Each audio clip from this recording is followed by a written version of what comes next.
La noche cae temprano en la aldea, y tú, como uno de sus habitantes, te encuentras sentado cerca de una pequeña fuente de luz. Una vela temblorosa que lucha con la brisa pegajosa del invierno. Las paredes de madera apenas detienen el gélido aire que se cuela por las rendijas, y cada día parece ser más largo, más silencioso y más frío que el anterior. El invierno en la Europa rural del siglo XIV no llega con grandes tormentas que lo anuncien, sino con un silencio que se instala de manera gradual. El bullicio de la cosecha y los colores otoñales desaparecen, dejando atrás campos vacíos y caminos cubiertos de lodo. Tú sientes cómo tus dedos se entumecen incluso antes de salir de la cama, si es que puedes llamarla así. Un colchón de paja apelmazada que apenas guarda el calor de tu cuerpo. La despensa de tu familia, apenas un pequeño estante de madera, acoge menos alimentos cada día. Las reservas de pan se agotan pronto, y lo poco que queda son harinas y cereales que debieron durar toda la estación, pero nunca son suficientes. Cada trozo de pan seco se raciona cuidadosamente. Las fiestas son un recuerdo lejano, y el aroma del pan fresco, más aún. En la granja los animales huelen el invierno antes que tú. Las gallinas se amontonan unas sobre otras, perdiendo plumas y calor. La vaca produce menos leche, y el viejo cerdo duerme más de lo habitual. Salir al corral por la mañana significa caminar sobre barro congelado, recogiendo sucias balas de heno y reparando los daños que la humedad del invierno hace en el tejado. Tú observas que incluso los insectos han desaparecido, como si el frío los borrara del mundo. La ropa que te cubre es áspera y húmeda, el lino nunca logra secarse del todo y los remiendos de tela vieja se suman con cada estación. El agua, indispensable y tan escasa, se extrae a la fuerza del pozo. Un cubo de madera, con grietas y un olor rancio, lleva agua turbia desde el fondo. Cada trago sabe a invierno y a cansancio. Por las noches, el sueño llega como un pariente lejano. Te preguntas si mañana habrá suficiente leña para encender la chimenea. La leña húmeda apenas chisporrotea, y el humo busca una salida por las mismas grietas que dejan entrar el frío. En este clima, las historias se cuentan en susurros, las manos se juntan sobre la mesa y los ojos esperan el fin del invierno. Pero, ¿cómo se sobrevive una noche sin pan cuando el invierno parece no tener fin? ¿Qué estrategias simples y silenciosas se encuentran en la rutina de quienes te rodean? ¿Y cómo cambia tu percepción del tiempo en la larga espera de la primavera? Te despiertas con la vaga impresión de que no ha pasado el tiempo. Afuera, el silencio es pesado, solo roto por el crujido ocasional de la madera, que protesta por el frío y la humedad. Tu respiración forma nubes frente a tu boca, y la serenidad de la casa contrasta con el murmullo de tus pensamientos. La rutina diaria se convierte en una larga sucesión de pequeños gestos destinados a aplazar el hambre y el frío. Te unes a los demás en la recolección de raíces en el huerto helado. A veces encuentras zanahorias torcidas o nabos duros. Otras, las manos se te entumecen sin recompensa.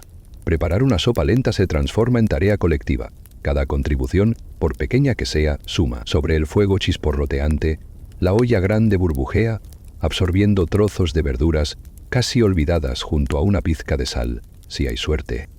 Mientras tanto, las tareas del hogar giran en torno a conservar energía y evitar el desperdicio.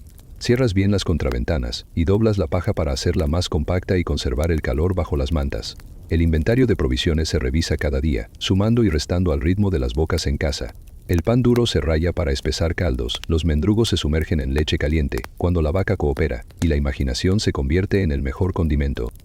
En la comunidad, la solidaridad brota de la necesidad. A veces tú prestas tu ayuda al vecino anciano para arreglar su tejado o recoger agua. Otras veces llega un amigo con un cesto de manzanas secas. Pequeños préstamos silenciosos de leña o harina recorren la aldea, sin registro ni prisa por devolverlos. Cada familia encuentra estrategias para resistir. Unos hilan la lana durante horas, otros cuentan historias para distraer a los niños del hambre o enseñan a remendar calcetines en penumbra. El tiempo, sin embargo, parece extenderse. Los días de invierno se confunden, el ritmo del trabajo es pausado y por las noches el sueño es intermitente. Te preguntas si los árboles resistirán otra helada, si la primavera será temprana o tardía, si tus hijos recordarán este invierno distinto a los anteriores. Observas la vela consumirse poco a poco y piensas en el silencio mientras escuchas el tic-tac invisible de la espera. Al caer la tarde, contemplas las primeras señales de humo en otras casas.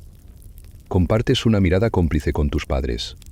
Otra jornada superada, aunque la despensa esté aún más vacía.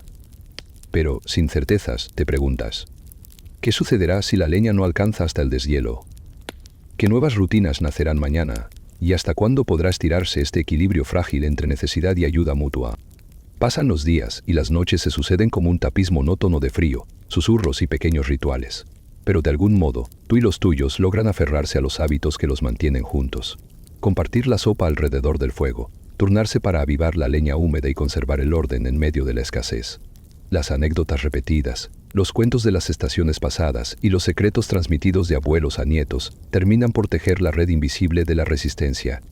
Poco a poco, percibe los pequeños signos de cambio. Una mañana, el hielo se deshace antes del mediodía, los pájaros lanzan breves trinos, y el sonido mismo parece inusual después de tanto silencio. En el establo, una cabra da a luz a una cría, un motivo de celebración discreta. El ciclo continúa, vigilado de cerca en cada gesto cotidiano. Cada día ganado es una victoria tranquila que rara vez se nombra en voz alta. Tu perspectiva se amplía, sientes el peso del invierno en otros rostros, en las arrugas que se acentúan y las miradas cansadas. El invierno deja marcas sutiles y permanentes en la comida que ahora valoras más, en la lealtad tejida entre vecinos y en el respeto silencioso hacia quienes no han visto la primavera llegar. Aprendes a observar la belleza en lo simple, la tabla de pan compartida, el brillo tenue de las brasas, la melodía suave de un arroyo descongelándose. Con la llegada esquiva de la primavera, el hambre cede tímidamente y la vida retoma su pulso. Sin embargo, hay una nueva conciencia, la fragilidad de la existencia y el poder de la colectividad.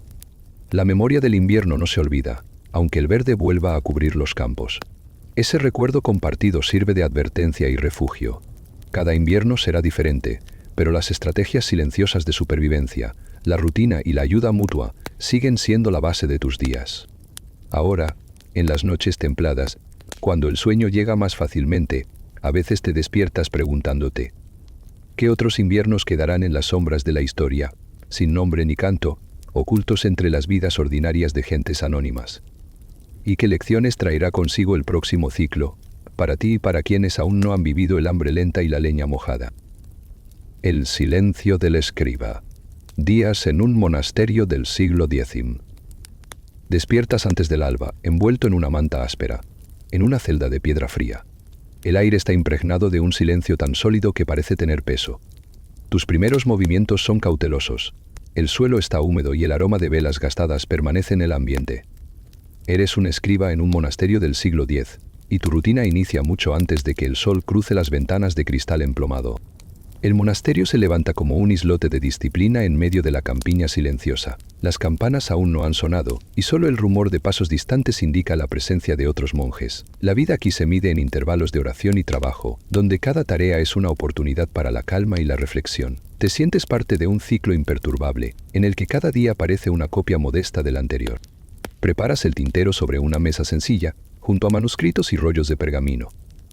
El trabajo de escribir no es rápido ni emocionante, requiere paciencia y precisión. El silencio te acompaña en cada línea, en cada letra que adorna los textos sagrados. La luz de la mañana, débil y azulada, es tu única guía. El ritmo del trabajo marca el día. Copias, corriges, repasas y adviertes los pequeños errores provocados por el sueño o la distracción. Tus compañeros monjes pasan en procesión silenciosa. Unos recorren los pasillos con velas, otros limpian el refectorio o rezan en la capilla. Apenas intercambias palabras, el voto de silencio marca la convivencia, y solo los gestos y miradas comunican necesidades y saludos. El desayuno es sencillo, una sopa tibia y pan negro, comido en mesas largas, mirando hacia el suelo. El día avanza entre páginas y pigmentos. La manufactura del pergamino exige paciencia. Raspar pieles, cortar y pulir, luego estirar y secar al aire húmedo del monasterio. La tinta es valiosa y elaborada con esmero, mezcla de agallas de roble y vino fermentado. Cada palabra manuscrita requiere toda tu atención. El error puede significar días de trabajo desechados y una reprimenda silenciosa del prior. El sol apenas entra en los claustros. Las sombras se proyectan sobre las paredes y tú continúas tu labor, preguntándote si el texto que copias será leído algún día, si tu caligrafía servirá para ilustrar una lección por generaciones, o tal vez desaparecerá, olvidada en una estantería polvorienta, sin dejar huella. Al caer la tarde, las campanas anuncian el siguiente rezo. Levantas la vista Te frotas los ojos cansados y piensas, ¿qué historias, pensamientos o dudas se esconden todavía entre los silencios del scriptorium? ¿De qué manera influye el silencio en la rutina diaria de quienes dedican su vida a escribir sobre la fe y el deber? La jornada del escriba no tiene pausa clara. Cuando el sol alcanza su cenit y la luz se filtra en ángulo oblicuo por las estrechas ventanas, los monjes ya han tenido su segunda oración, y de nuevo, los silencios predominan sobre el habla. El monasterio sigue envuelto en una atmósfera de quietud, cortada únicamente por el eco de pasos y el roce de tela sobre piedra. Tu día se diluye entre pequeñas tareas meticulosamente repetidas. Partes de pergamino vuelven a tu mesa, algunos requieren reparaciones con pegamento casero y trozos de retal. Otros deben ser iluminados con pigmento y oro para textos más solemnes. El trabajo es colectivo pero invisible. Tú raramente ves el resultado final, y la contribución de cada monje se diluye en el conjunto sin nombre. La monotonía se convierte en disciplina. Escribir, corregir y encuadernar textos es una práctica en sí misma, una forma de oración que te conecta con generaciones pasadas. Mientras repasas genealogías, rezos y crónicas, te preguntas por los pequeños detalles ocultos, los errores arreglados entre líneas, las notas al margen que un hermano ha dejado, las marcas de manos ajenas que algún peregrino leerá siglos después. La hora del almuerzo añade otra capa a la rutina. En el refectorio bajo la luz filtrada, los monjes comen en silencio absoluto, escuchando las lecturas en latín hechas por el prior. A veces el texto recitado es una crónica antigua, otras, una advertencia sobre el valor de la humildad y la perseverancia. Tu mente divaga entre frases y períodos, imaginando las vidas que se han cruzado por los mismos pasillos y han escrito sobre los mismos papiros. Las tardes se dedican a la conservación y catalogación. Ordenas los rollos, limpias estanterías y revisas el inventario de tintas y plumas. Todo se archiva con método antiguo. Letras grandes, compartimientos numerados, sistemas de referencia que solo los monjes mayores comprenden del todo. De vez en cuando, el prior te confía la tarea de encontrar textos específicos antes de la oración vespertina, un reto que te obliga a rastrear registros polvorientos y a leer firmas apenas visibles. El silencio del scriptorium no es vacío, sino lleno de intenciones. Cada página vuelta, cada pigmento mezclado, cada palabra escrita o borrada, guarda ecos de anteriores ocupantes del monasterio. Es una comunidad invisible, donde la voz de cada escriba atraviesa el tiempo, unida por la labor de copiar y preservar ideas. Al terminar la tarde, mientras limpias tus herramientas y cierras el pergamino cuidadosamente, te preguntas, ¿qué pasaría si alguna de esas palabras cambiara de lugar? Si la copia nunca llegara a destino, si el mensaje nunca fuera leído. ¿De qué manera la memoria escrita perdura más allá del silencio absoluto que la engendra? La tarde se transforma lentamente en noche. El monasterio adquiere un tono aún más callado, solo roto por el sonido apagado de los rezos. Tú te quedas frente a tu mesa, repasando los últimos renglones bajo la luz vacilante de una lámpara de aceite. La fatiga se percibe en tus ojos y en tus dedos manchados de tinta, pero todavía te esfuerzas en terminar una última página antes de cerrar la jornada. A tu alrededor los monjes guardan las herramientas, plumas gastadas, cuchillas para raspar pergaminos, pequeñas cajas de pigmento. La sala del scriptorium se vacía con lentitud, pero su silencio permanece. El prior pasa brevemente, observa tu labor con mirada de aprobación y te invita a la oración final. Caminas por pasillos de piedra, rodeado del murmullo casi inaudible de los pasos de tus compañeros. En la capilla del monasterio, el eco de los cantos gregorianos se mezcla con el aroma del incienso. Mientras rezas, tus pensamientos giran en torno a la labor invisible que acabas de realizar. El trabajo del escriba es minucioso y largo. Muchos textos se perderán, otros sobrevivirán por siglos. En cada hoja, en cada frase, queda la huella del tiempo y la vida silenciosa de quienes escribieron en nombre de la fe y la memoria. El legado del scriptorium no se mide en reconocimiento ni elogio. Nadie en la aldea conoce tu nombre ni los detalles de tu trabajo.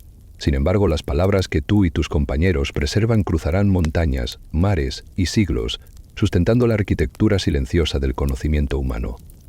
El monasterio es, en su esencia, un baluarte contra el olvido, y tú, un guardián sin voz, uno más en una cadena de trabajo sosegado. Mientras la noche cae y el frío se instala en las piedras, te permites una última contemplación.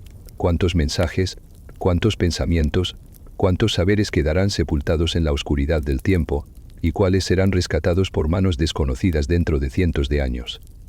Y en esa pregunta, tu jornada termina, aunque el ciclo del monacato y la escritura sigan, inalterados, en el silencio de la historia. Los recuerdos del albañil, construyendo una catedral gótica. Despiertas antes de que el campanario marque la hora, el cuerpo tenso aún por el trabajo del día anterior. Afuera, la ciudad resplandece bajo la niebla de la mañana, y el murmullo de obreros flota por las calles empedradas. Eres albañil en la Europa del siglo XIII, parte de una cuadrilla encargada de construir una nueva catedral gótica que, según dicen, tardará varias generaciones en completarse. El primer día en la obra siempre trae consigo un sinsabor de expectativa y cansancio. Caminas entre bloques de piedra apilados cuidadosamente mientras el maestro de obra chequea planos elaborados a mano. Cada piedra tiene un destino preciso, cada herramienta un propósito definido. Comienzas la jornada con movimientos repetitivos: cargar piedras, mezclar mortero de cal, colocar tablones de madera para los andamios. El aire lleva el aroma de polvo y humedad, y el sol apenas calienta la piel. Las catedrales góticas se elevan más por la voluntad colectiva que por la fuerza individual. Tu labor es invisible y lenta, guiada por reglas estrictas del maestro. Cuando comenzaste, eras aprendiz, encargado de limpiar escombros y ayudar a los canteros con las marcas de medición. La fuerza en los brazos compite con el esfuerzo de la memoria. Recordar nombres, posiciones, patrones geométricos. Cada día parece igual al anterior, pero cada piedra cuenta. El ritmo es pausado y metódico. Los obreros trabajan en grupos. Unos cortan piedras con herramientas de hierro, otros remojan la cal en depósitos de madera. El sonido del martillo es constante, un eco que se mezcla con las voces de aviso y las instrucciones pocas veces elevadas. A veces, el trabajo se interrumpe para recibir la bendición del sacerdote o atender a un visitante ilustre. Normalmente predomina el silencio, cortado solo por conversaciones sobre comida, clima y herramientas prestadas. El almuerzo se reduce a pan duro y queso, servido sobre tablones acompañado de agua tomada directamente de un tonel. Hablas poco, guardando energía para la jornada. Un veterano te cuenta historias de obras anteriores, catedrales derrumbadas por errores de cálculo, torres que nunca se concluyeron, obreros que dejaron su marca solamente en una piedra sellada. El día avanza sin variedad, pero la rutina es fundamental. La seguridad depende de la atención eterna a los detalles, revisar cuerdas, reforzar andamios, encajar cada piedra con precisión. Al finalizar la jornada, tus manos duelen y tu ropa está cubierta de polvo gris. Te preguntas si la catedral llegará a verse completa en tu vida, si tus hijos heredarán tu oficio, si, algún día, alguien identificará tu trabajo entre el mar de piedras. Al volver a casa, observas la fachada inacabada, sus formas sugeridas en el aire. Te das cuenta de que contribuyes a una obra que trasciende tu existencia y que será testigo silencioso de muchas historias anónimas. Pero, ¿cómo se mantiene la motivación durante décadas de trabajo repetitivo? ¿Y qué tipo de memoria permanece después de tantos días iguales en la construcción de algo tan monumental? El tiempo dentro de la obra se mide por el progreso lento y constante de la catedral. Tú y tus compañeros aprendéis a identificar los cambios más insignificantes, una hilera nueva de ventanas, la incorporación de un contrafuerte, el primer intento de elevar una bóveda. Los años pasan y la rutina diaria permanece inalterable. Hay obreros que llegan y se van, aprendices que progresan y artesanos mayores que transmiten secretos perdidos de la cantería. Los métodos de trabajo se refinan con la práctica. El maestro te enseña a examinar cada piedra, a seleccionar minerales según la dureza y el color, a esculpir motivos religiosos o geométricos cuando las tareas lo requieren. Aprendes también a compartir conocimiento en silencio, gestos sobre la forma correcta de aplicar mortero, señales para dirigir cargas pesadas, trucos para reparar grietas antes de que sean visibles. El aprendizaje es colectivo, transmitido menos por palabras que por miradas y movimientos sincronizados. La comunidad de la construcción es casi invisible fuera de la obra. Aunque cada uno llega desde barrios y pueblos diferentes, la convivencia dentro de los muros de la catedral forja vínculos difíciles de explicar. Compartes herramientas, anécdotas y a veces preocupaciones sobre la seguridad o pagos atrasados. Algunos forman familias entre el polvo y la piedra, otros guardan recuerdos de amigos perdidos, accidentes que nadie menciona en voz alta, pero que todos llevan en la memoria. El avance parece imperceptible, Y la motivación se alimenta con rituales sencillos, marcar cada piedra con el símbolo del gremio, guardar pequeños recuerdos en huecos ocultos, celebrar en silencio cuando una sección se concluye sin errores graves. El maestro de obra sabe motivar sin grandes palabras, basta una mirada probatoria o el encargo de una tarea compleja para hacer sentir valor a los obreros. Los visitantes de la ciudad rara vez comprenden la magnitud del desafío. Te preguntan sobre el tiempo restante, sobre el sentido de construir algo que tardará generaciones en finalizar. Tú aprendes a responder con paciencia, explicando el proceso y la importancia de cada fase. Reconoces que la catedral es, más allá de su función religiosa, un reflejo del esfuerzo acumulado de cientos de trabajadores anónimos. Al final de la jornada, mientras el sol se esconde tras las estructuras a medio terminar, compartes una cena frugal entre colegas. Se cuentan historias del día, se recuerda a quienes ya no trabajan y se planea el trabajo del siguiente tramo.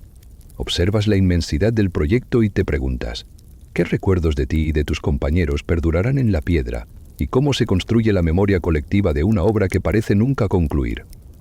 El paso de los años transforma la catedral y a quienes la construyen. Ya no eres el joven aprendiz de la primera jornada. Tus manos muestran las grietas y callos de décadas de trabajo. Has visto cómo muros crecían a la par de tus hijos, cómo bóvedas desafiaban la gravedad y cómo la luz atravesaba, por primera vez, vitrales colocados con paciencia reverente. La culminación nunca es total. Cuando se completa una torre, otra requiere atención. Una fachada se embellece mientras que una ala sufre por la lluvia. Sin embargo, hay hitos que celebras junto a todos. La colocación de la última piedra del ábside, la primera misa entre los arcos terminados, la visita de dignatarios que auguran la fama de la obra. En esos momentos la comunidad, habitualmente invisible, se vuelve protagonista. Obreros, talladores, arquitectos, aprendices y canteros miran su trabajo y encuentran sentido en la suma de esfuerzos anónimos. La resiliencia es la clave. La vida en la obra exige adaptabilidad. Debes reemplazar compañeros caídos, reinventar técnicas cuando el material escasea, enfrentar largas pausas en invierno o momentos de incertidumbre por falta de fondos. El rumor de que la catedral jamás se terminará se mezcla con la certeza de que cada piedra, cada marca personal, quedará como legado silencioso, aunque nadie recuerde nombres ni fechas. Al final de tu oficio, cuando las fuerzas empiezan a fallarte, caminas por los pasillos de la catedral y reconoces tus huellas invisibles, un pequeño sello en la base de un contrafuerte, una escultura casi oculta en el portal, la bóveda donde corregiste un giro indebido de la piedra gracias a la destreza adquirida tras años de error y aprendizaje. Observas cómo los nuevos obreros repiten los mismos rituales, aprenden los mismos gestos y quizá sienten el mismo gestos. La catedral, entonces, es más que un templo. Es una memoria viva de generaciones de trabajadores. Con el eco de los golpes de martillo todavía resonando en su interior, te preguntas, ¿cuántos más pasarán desapercibidos, sumando su esfuerzo a algo cuya grandeza reside en la acumulación lenta y callada de vidas ordinarias? Madera mojada y calor, esquivo, la vida en una choza de pescadores. Apenas el sol insinúa su presencia entre la niebla densa de la costa. Tú despiertas en una choza de madera que cruje y gime bajo el peso de la humedad acumulada durante la noche. El olor a salitre se mezcla con el aroma a madera mojada, un aroma familiar y persistente, tatuado en cada prenda, cada manta y cada tablón. La brisa llega fuerte, colándose por rendijas y arrojando gotas diminutas en el aire. Afuera el mar murmura con su movimiento incesante, indiferente a lo que ocurre en tierra. La rutina del pescador es sencilla en apariencia, pero exige adaptabilidad y paciencia. Te levantas con la ropa aún húmeda del día anterior, te calzas botas gastadas que nunca llegan a secarse por completo y te preparas para afrontar otro día donde el frío parece anidar en los huesos. El primer gesto cotidiano es siempre el mismo. Tratar de encender el fuego con leña que, por más esfuerzo que pongas, jamás está completamente seca. El chisporroteo apagado y el humo denso conforman la atmósfera de las primeras horas. El desayuno consiste en pan duro y pescado seco, cuando hay suerte. El agua se almacena en jarras agrietadas y los utensilios, siempre en lucha contra el óxido, se limpian con arena y paciencia. Cada objeto tiene una historia de resistencia. La cuchara que fue remendada 3 veces, la red que lleva nudos hechos por 3 generaciones, el balde que alguna vez sirvió para llevar agua dulce y ahora solo recoge restos de lluvia en la choza. El trabajo inicia antes de que la luz sea suficiente para ver claramente. Junto a otros pescadores te adentras en el mar en embarcaciones rudimentarias. Las manos se tensan en los remos, las redes se sueltan apenas ya mojadas y el viento sopla con una fuerza que dificulta cada maniobra. El mar ofrece su recompensa a través de una pesca escasa y un peligro latente. olas altas, redes atrapadas, corrientes impredecibles. El regreso es pausado y silencioso. Cada captura se evalúa en función de la supervivencia diaria. La choza te recibe de nuevo con su humedad sempiterna. Un nuevo intento por encender el fuego, un esfuerzo extra por mantener la ropa seca, largas horas dedicadas a remendar redes y limpiar herramientas. Todo está impregnado por la lucha incesante contra el frío y la humedad. Rutina, estrategias y resistencia. En los momentos de pausa, te preguntas si alguna vez será posible vivir sin madera mojada, si el calor verdadero es una quimera en este paisaje salino. ¿Qué historias se esconden en los gestos repetidos de quienes habitamos la costa? ¿Y cómo logra la comunidad de pescadores sobrevivir al mar y a sí mismos, día tras día, año tras año? La mañana avanza y junto a la brisa salada, la vida en la choza se organiza en torno a tareas silenciosas y necesarias. El mar dicta los ritmos. Cuando la pesca es abundante, los vecinos se reúnen para compartir la faena. Cuando la captura es escasa, se improvisan intercambios y trueques, donde trozos de cuerda, utensilios viejos y pequeñas porciones de pescado seco adquieren valor extraordinario. La lucha principal sigue siendo contra la humedad omnipresente. Tú y los otros pescadores os convertís en expertos en técnicas para conservar y recuperar objetos inútiles, secar ropa junto al fuego, usar ceniza para absorber el olor a moho, aplicar resina en hendiduras para evitar que el agua corrompa la madera de la estructura. El conocimiento se transmite de mano en mano, de boca en boca, en gestos repetidos que apenas se comentan entre el grupo. Los niños aprenden a remendar redes antes de pescar por primera vez. Las mujeres perfeccionan el arte de restaurar mantas y prendas tejidas con fibras fuertes pero nunca completamente impermeables. El mediodía llega y la choza se convierte en refugio mientras afuera soplan rachas más intensas de viento. Preparar el almuerzo consiste en usar lo que queda del pescado fresco, mezclarlo con raíces y cereales que se obtienen por trueque o gracias a pequeños cultivos alrededor de la aldea. La mesa es humilde, pero las historias que se cuentan sobre el mar y la navegación entretienen y enseñan tanto como cualquier manual de pesca.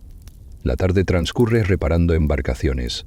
El trabajo consiste en buscar madera no tan húmeda, clavos y remaches que aún resisten la oxidación, reforzar las juntas antes de la próxima salida. Entre cada tarea aparece el ingenio, partes de velas convertidas en toldos para la choza, restos de redes utilizados como barrera contra el viento, hierbas recogidas para ahuyentar insectos y mejorar el aroma de la casa. El día finalmente empieza a bajar, y los preparativos para la noche involucran una nueva organización del fuego, intentos de calentar agua y siempre reparar algo más. Conversando en susurros, los pescadores comparten inquietudes. ¿Podrá soportar la choza otro temporal? ¿Cuántos días más sobrevivirá la red principal antes de necesitar una nueva hecha con materiales cada vez más difíciles de conseguir? Descansas en medio de ese ciclo constante de esfuerzo y camaradería, preguntándote qué se gana y qué se pierde cuando la rutina depende por completo de las condiciones del mar y del clima.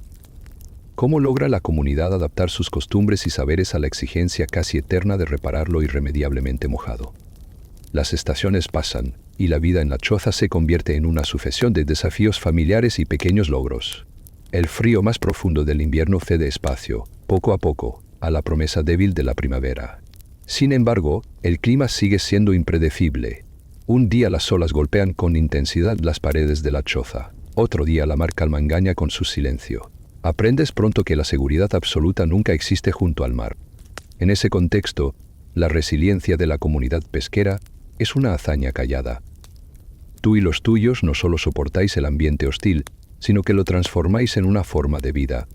Cada objeto cuidadosamente reparado, cada red remendada miles de veces, cada tablón de la choza sustituido reaprovechando botes naufragados o maderas arrastradas por la marea. La habilidad para improvisar, para transformar desechos en recursos, para mantener encendido un fuego con leña húmeda, se convierte en el rasgo más valioso que puedes transmitir a los que te rodean. La llegada del buen tiempo trae consigo oportunidades y preocupaciones nuevas.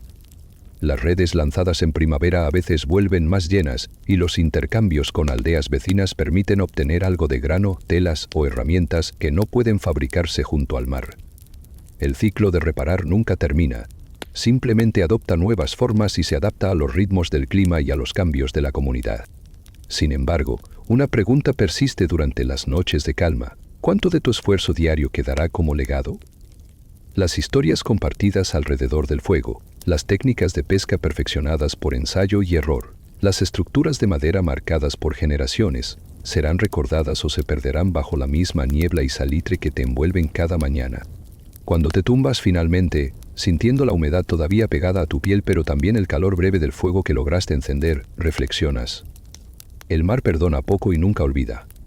Quizá, solo en la resistencia cotidiana encuentra uno su verdadera pertenencia, en la capacidad de volver a intentarlo, en la solidaridad anónima de la aldea, y en el legado sencillo de aprender a reparar lo que nunca deja de mojarse. El camino del mercader. Travesía a pie entre aldeas medievales. La madrugada apenas se insinúa en el horizonte cuando tú, mercader modesto, te preparas para otro día de travesía entre aldeas. La decisión de partir con la primera luz es lógica y casi inevitable. Los caminos son menos transitados, el aire es fresco antes de que el sol despunte y el riesgo de cruzarse con viajeros hostiles disminuye. Tu ropa práctica y resistente está formada por capas que te resguardan tanto del frío como del polvo del sendero. Ordenas tus mercancías, telas, sal, herramientas sencillas, en un carromato pequeño que tú mismo empujas o tiras según el terreno. Cada objeto tiene su historia, y para muchos en los pueblos que visitas, un valor incalculable. Sabes que tus negociaciones no son solo sobre dinero, aquí se canjean objetos por comida, refugio o incluso información valiosa sobre atajos, riesgos del trayecto, el estado de los puentes y caminos. El viaje consiste en largas horas de marcha pausada. Tus sentidos se afinan con el tiempo. Reconoces señales naturales, identificas refugios improvisados bajo árboles específicos, memorizas la posición de arroyos en los que llenar tu cantimplora. Otras veces, caminar resulta una tarea monótona y agotadora. Debes vigilar continuamente tus pocos bienes, protegerte de la lluvia con una capa encerada y confiar en que las ruedas de tu carromato resistan el barro y las piedras. Al llegar a una aldea, el bullicio es tenue, pero la atención sobre ti inmediata. La llegada del mercader siempre rompe la rutina del pueblo. Te reciben niños curiosos, adultos desconfiados y en ocasiones, sabuesos ladrando a tu paso. Primero buscas a la autoridad local, el cura, el alcalde o el encargado del granero. Negocias acceso al mercado, un espacio para exhibir tus bienes y la promesa de trato justo. Las transacciones no siempre son sencillas. Muchos buscan regatear con vehemencia, ofrecerte gallinas o trigo en vez de monedas, o te preguntan por objetos de trueque que ya no formas parte de tu carga. Debes mantenerte firme, paciente y siempre cortés. Un buen trato hoy puede abrir puertas para la próxima visita, mientras que un mal acuerdo podría cerrarte rutas de por vida. Al caer la noche en la aldea, logras asegurarte un lugar en el establo o en el fogón de alguna familia amable. Mientras comes, escuchas relatos de peligros en los caminos, rumores de bandidos o noticias de otras ferias lejanas. Te preguntas cómo habrá cambiado la ruta este año, si la próxima aldea tendrá mejores ventas y de qué manera cada encuentro, cada trueque, va transformando tu percepción de la vida ambulante. La jornada siguiente comienza temprano, con el canto de los gallos y el murmullo suave de la actividad en la aldea. Antes de partir, revisas tus mercancías, recálculas los trueques cerrados la noche anterior y reservas un pequeño fondo de provisiones para el camino. La vida del mercader itinerante está definida por la incertidumbre y el cambio constante. Nunca sabes si avanzarás sin sobresaltos o si el viaje te obligará a improvisar soluciones nuevas. Los senderos entre aldeas rara vez son rectos o cómodos. A veces, las lluvias han arrastrado puentes y convertido los cruces en lodazales casi intransitables. Aprendes a leer las huellas en el barro para evitar lugares frecuentados por bandidos y a utilizar atajos que solo se indican de boca en boca entre mercaderes experimentados. No obstante, la prudencia te obliga a responder con cortesía cuando ocasionalmente te cruzas con forasteros en el camino. Un saludo amable puede disuadir el peligro, y la apariencia respetable es a menudo la mejor defensa. En tu marcha te encuentras con personajes tan diversos como los paisajes, campesinos que consultan precios, viajeros que piden direcciones y de vez en cuando otros mercaderes dispuestos a intercambiar historias, advertencias o incluso una parte de su propia carga. Estos encuentros esporádicos forjan redes invisibles de apoyo donde la información vale tanto como la moneda. Escuchas rumores de una feria próxima, relatos de aldeas en conflicto y advertencias sobre rutas bloqueadas. Cuando arribas a otro pueblo, la rutina se repite, pero cada negociación lleva el recuerdo de los tratos pasados y la reputación que te has ido labrando. Los aldeanos confían, desconfían o se muestran cautelosos según tu proceder en visitas anteriores. Sabes que la confianza no se compra, se gana negociando con honestidad, cumpliendo su palabra y siendo flexible ante cambios repentinos. La vida en el camino también incluye desafíos personales, cuidar tu salud, prevenir enfermedades y reponerte de fatigas acumuladas. Aprovechas pausas bajo arboledas, compartes agua con pastores o aceptas pan duro ofrecido por una familia afectuosa. Cada día insinúa nuevas lecciones sobre la humildad y la paciencia. Cada fallo, una advertencia para los trayectos venideros. Al terminar la tarde, contemplas la ruta, tu carromato y las aldeas ya visitadas y te preguntas: ¿cuánto de tu experiencia depende de tu reputación y cuánto del azar de los caminos? ¿Qué enseñanzas y lazos invisibles se construyen día tras día en la vida errante del mercader medieval? El viaje prosigue entre paisajes cambiantes y aldeas que, aunque distintas, comparten rasgos esenciales. Los ciclos de partida y regreso, de trueque y despedida, forman el hilo de tu existencia. Has aprendido a saborear la regularidad de lo inesperado, tormentas repentinas, mercados inesperadamente prósperos o jornadas de venta escasa y largas caminatas bajo la lluvia. Con el tiempo, el rostro de cada pueblo te resulta familiar. Reconoces a la mujer que intercambia telas por especias, al niño que te ayuda a cargar el carromato a cambio de una moneda, al anciano que ofrece historias a cambio de novedades del exterior. Las costumbres del mercader itinerante se entrelazan con las tradiciones locales. Tú recoges recetas, refranes, supersticiones, y con el tiempo tus historias, acentos y saberes se convierten en una amalgama de todas las rutas recorridas. El camino transforma no solo tu percepción del paisaje, sino también tu relación con la comunidad. Eres bienvenido en algunos hogares, en otros esperas en los patios, pero tu presencia es señal de movimiento, intercambio y, a veces, alegría ante la llegada de bienes escasos. Aprendes a anticipar necesidades, a preparar tu discurso según el interés del pueblo y a escuchar con atención las historias cotidianas que te relatan al borde del fuego. La soledad del recorrido nunca es absoluta. La compañía de otros mercaderes o el rumor lejano de aldeas próximas crean una red silenciosa de interdependencia. Incluso en las tardes más solitarias, cuando descansas junto a tu carromato, la esperanza de una venta inesperada o un encuentro fortuito con un viejo conocido suaviza el cansancio. Al final de cada temporada, cuando regresas a tu hogar, tu bolsa lleva no solo objetos y monedas, sino también testimonios, cambios sutiles en tu forma de pensar y recuerdos llenos de nombres y rostros. Los relatos del camino se convierten en tu propio legado, y en cada pausa entre viajes te preguntas: ¿qué quedará de tu paso cuando las rutas se tracen de nuevo? Cuando cambien los pueblos y ya no seas tú quien recorra los senderos. ¿Cuánto pesan al final los días compartidos y los pasos silenciosos del mercader tras generaciones de caminos repetidos? Agua gris y rutina. El lavadero en una ciudad antigua. Amanece en la ciudad y el bullicio del mercado apenas se deja oír, pero en el lavadero público ya comienza la actividad cotidiana que, aunque rutinaria, sostiene la vida doméstica de cientos de habitantes. Tú formas parte de ese colectivo silencioso de lavanderas y mozos que, con paciencia y resignación, transforman cubas llenas de agua gris en pilas de ropa limpia a fuerza de trabajo metódico, jabón casero y brazos incansables. El lavadero es un lugar de encuentro y esfuerzo. Aunque la labor es dura, existe una cadencia propia en el batir constante de las prendas, el enjuague minucioso y el escurrido repetido de telas sobre piedras pulidas. El agua, aún fría y turbia después de la noche, se reparte en cubetas de madera que han conocido décadas de uso y reparación. El jabón, hecho con grasa reciclada y ceniza, produce una espuma tenue y un aroma acre, pero indispensable. El ritmo del trabajo está marcado por el ciclo mismo de la ciudad. Los vecinos dejan sus prendas por la mañana y esperan recuperarlas antes del mediodía. Hay un orden rígido, pero nunca escrito, seguido por todos para evitar disputas. En las horas de mayor afluencia, el lavadero se convierte en escenario de conversaciones prudentes, murmuradas entre tareas, y de silencios permisivos que dan cabida al rumor y al suspiro. El esfuerzo físico es constante. Frota tras frota, la suciedad cede solo ante la insistencia. Los brazos se hacen fuertes y las manos se tornan ásperas, las uñas muestran rastros de jabón y agua dura. Aprendes a leer las telas, a distinguir el lino del algodón, a separar las prendas delicadas de las toscas túnicas de trabajo. La técnica se transmite de madre a hija, de vecino a vecina, a través de gestos y palabras sencillas.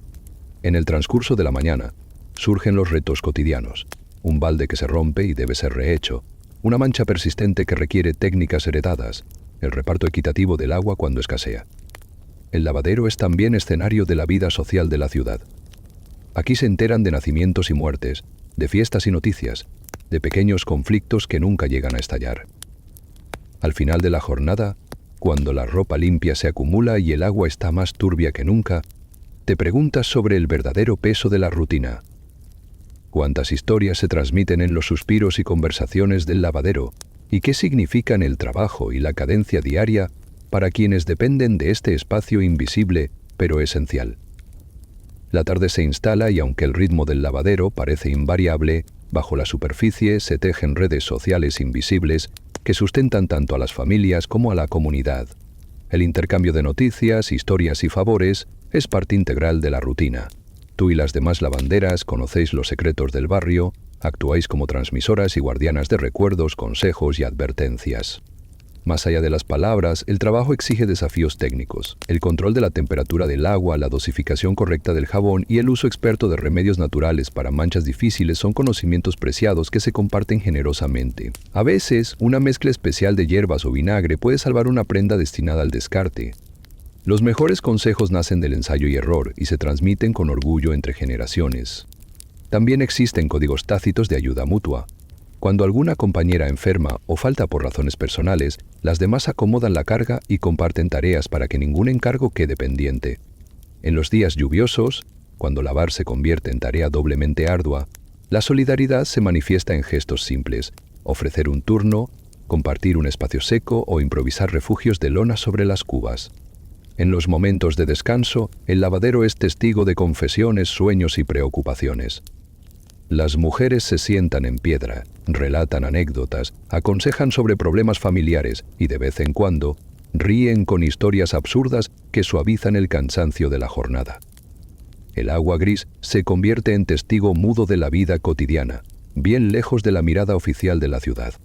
Al terminar la sesión, la limpieza del espacio es un ritual. Se vacían las cubas, se frotan las piedras y el jabón restante se guarda para el siguiente día. Los desafíos del trabajo no terminan, sino que simplemente se posponen hasta la mañana siguiente. Antes de marcharte, compartes un último vistazo, preguntándote si el carácter del barrio y la fortaleza de la comunidad dependen, en parte, de este esfuerzo compartido, callado, pero esencial. Te quedas pensando, ¿cómo influye el trabajo colaborativo del lavadero en la cohesión de la comunidad? ¿Y qué detalles pequeños garantizan que la rutina diaria sea posible para todos, día tras día?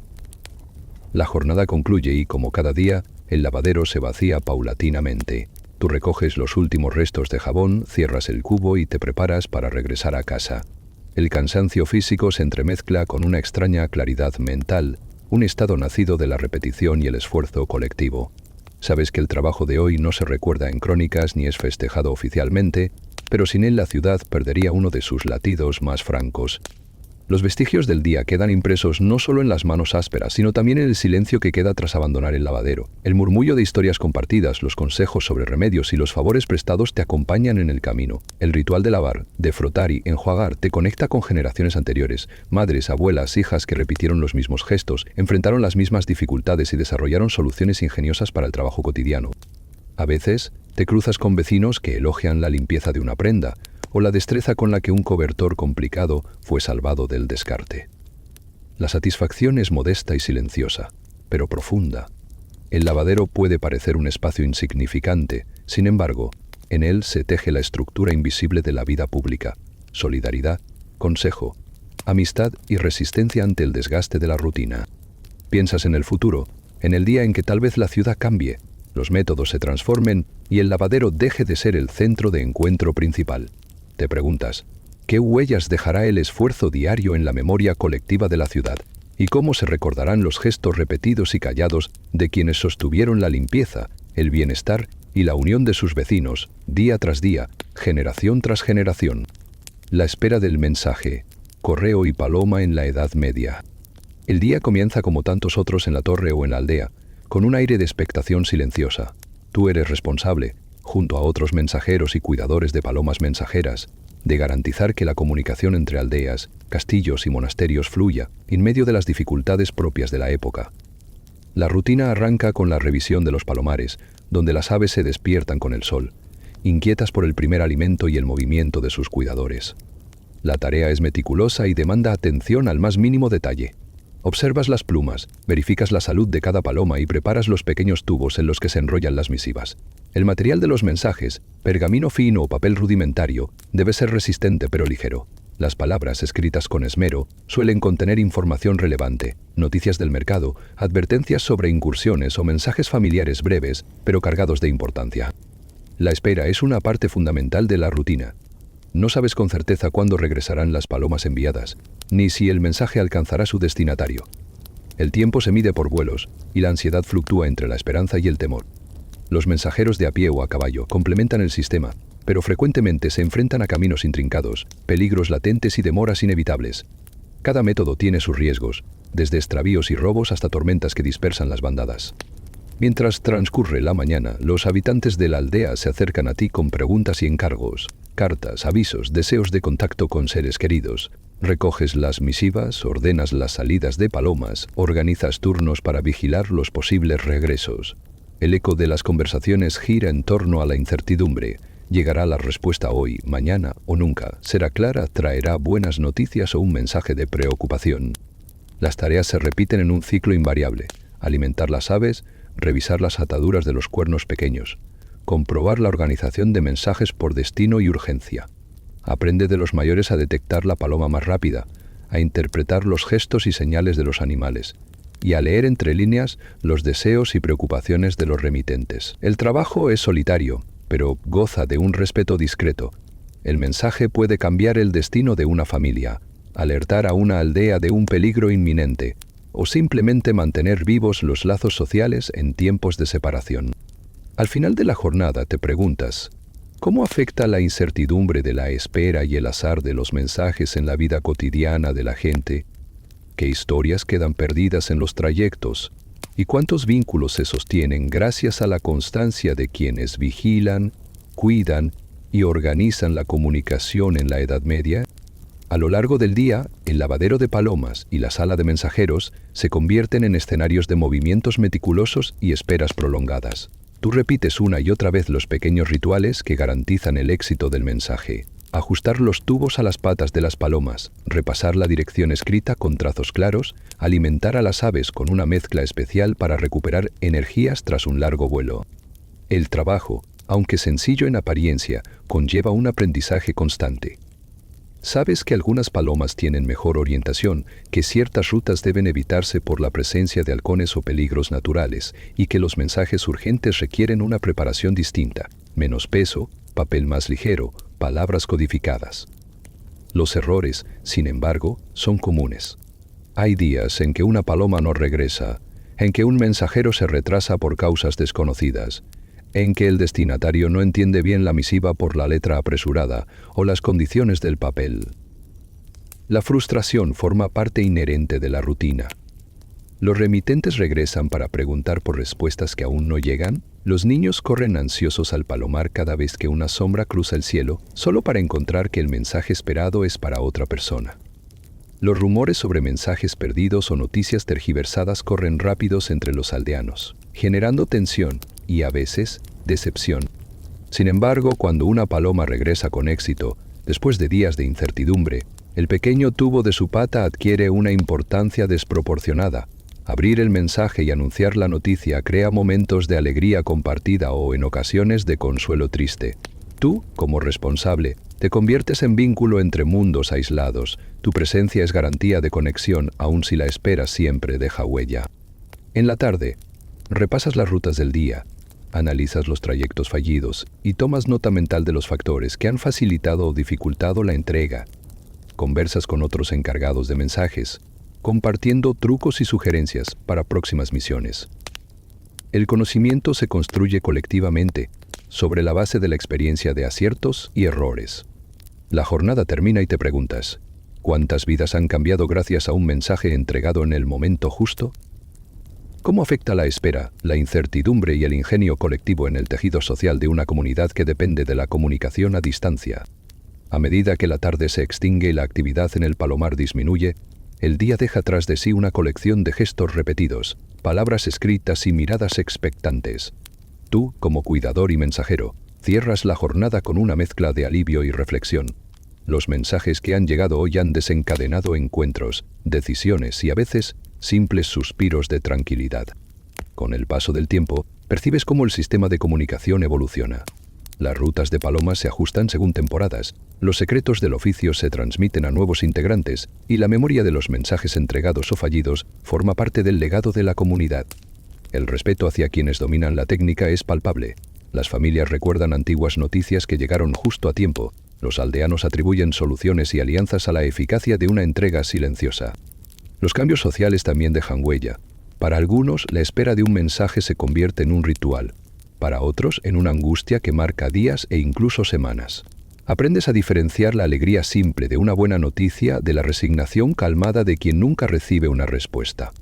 Tu papel es de testigo y mediador, entre la certeza de la comunicación y el misterio de la espera. En ocasiones especiales, los mensajes han viajado distancias impensadas, alertando sobre ataques, avisando nacimientos, confirmando acuerdos entre comunidades.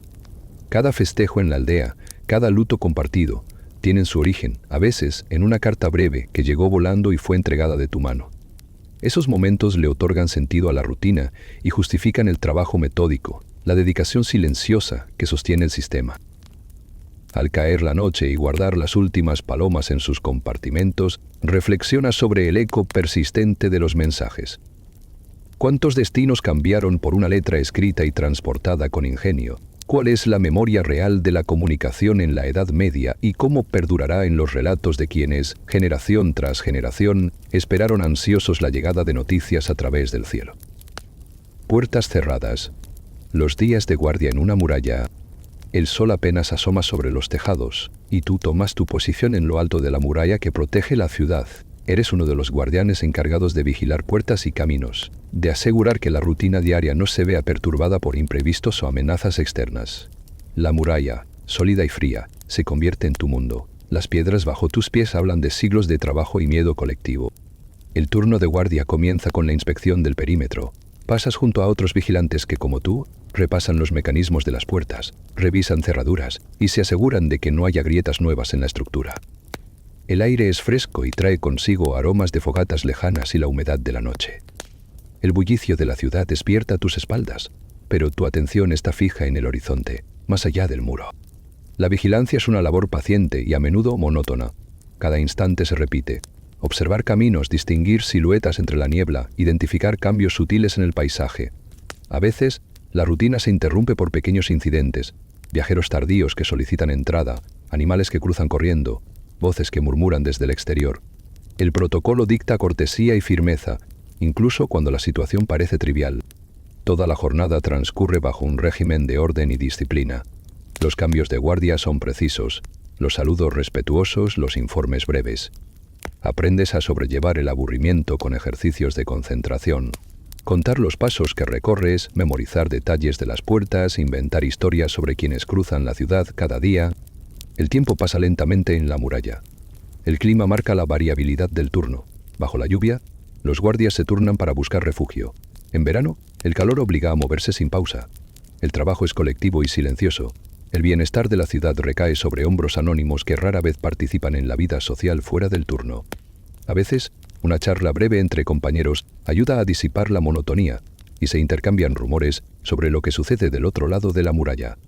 Al final del día, cuando el último visitante ha ingresado y las puertas se cierran con el eco de las cerraduras antiguas, piensas, ¿cómo influye la vigilancia constante en la percepción del tiempo y la seguridad? ¿Qué historias, gestos y recuerdos se quedan grabados en quienes pasan sus días entre puertas cerradas y paredes de piedra?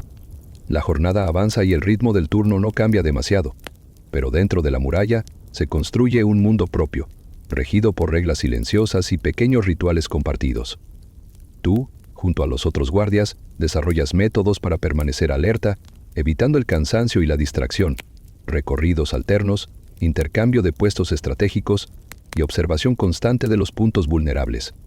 El protocolo dicta una serie de rutinas internas: revisión de armas, registro de visitantes, recuento de provisiones y anotaciones en el libro de guardia. El manejo cuidadoso de las llaves es una tarea honorable y estricta. Aprendes a identificar sonidos sutiles, a diferenciar entre el viento y una pisada, a leer la inquietud en los rostros de viajeros y compañeros. Muchas horas las pasas ensamblando historias en tu mente sobre lo que ocurre más allá de la muralla. La vida social del guardián es peculiar. Existe una camaradería discreta, alimentada por el compañerismo y la dependencia mutua. En las pausas compartes pan y agua, relatos de turnos anteriores, chismes sobre visitas notables o incidentes nocturnos. El aburrimiento se combate con juegos sencillos o con apuestas sobre sucesos improbables en la ciudad. El día de paga, aunque modesto, convence que la seguridad es una labor vital pero poco visible. No faltan tensiones. A veces surge discrepancia sobre el reparto de turnos, rumores de negligencia o discusiones sobre el trato con forasteros. La gestión de conflictos es parte integral del oficio. La diplomacia y el respeto por la jerarquía mantienen el orden. Aún así, los lazos formados durante largas horas de guardia suelen convertirse en amistades duraderas, más allá de la práctica formal del deber.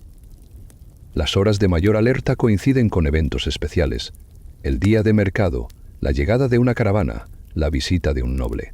La rutina se vuelve más exigente, la vigilancia más intensa y la muralla, punto clave en la organización de la vida ciudadana. Sin embargo, incluso en estos momentos, la monotonía resiste y la percepción del tiempo permanece alterada por la repetición y el esfuerzo colectivo.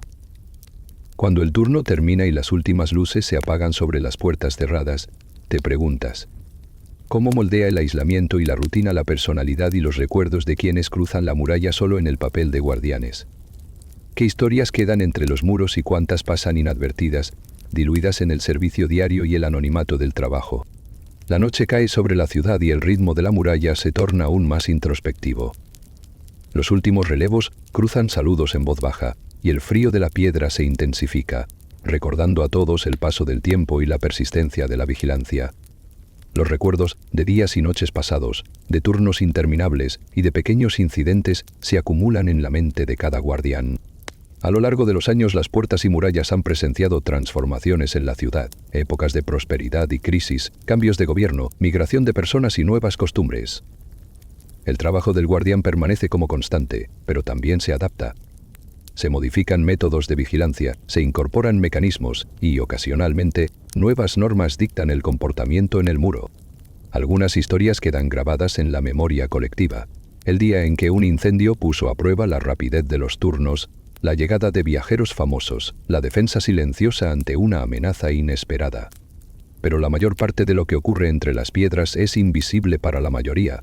Solo los guardianes conocen los detalles, los silencios, los gestos y los momentos de duda o orgullo. El aislamiento propio del oficio deja marcas duraderas. Aprendes a valorar las rutinas tranquilas, el compañerismo entre quienes comparten la monotonía y la satisfacción, aunque modesta, de haber contribuido a la seguridad y la estabilidad de la ciudad. Cuando las puertas se abren y cierran cada día, y los rostros pasan sin detenerse, te reconoces parte de un ciclo mayor, testigo y actor de una historia oculta pero indispensable. Reflexionas al final del turno, ¿cómo será recordado el trabajo de vigilancia en épocas futuras? Cuando las murallas sean reemplazadas, o la ciudad cambie de forma y ritmo. ¿Qué legado deja la atención constante, el servicio anónimo y la memoria silenciosa que se acumula entre puertas cerradas y piedras frías?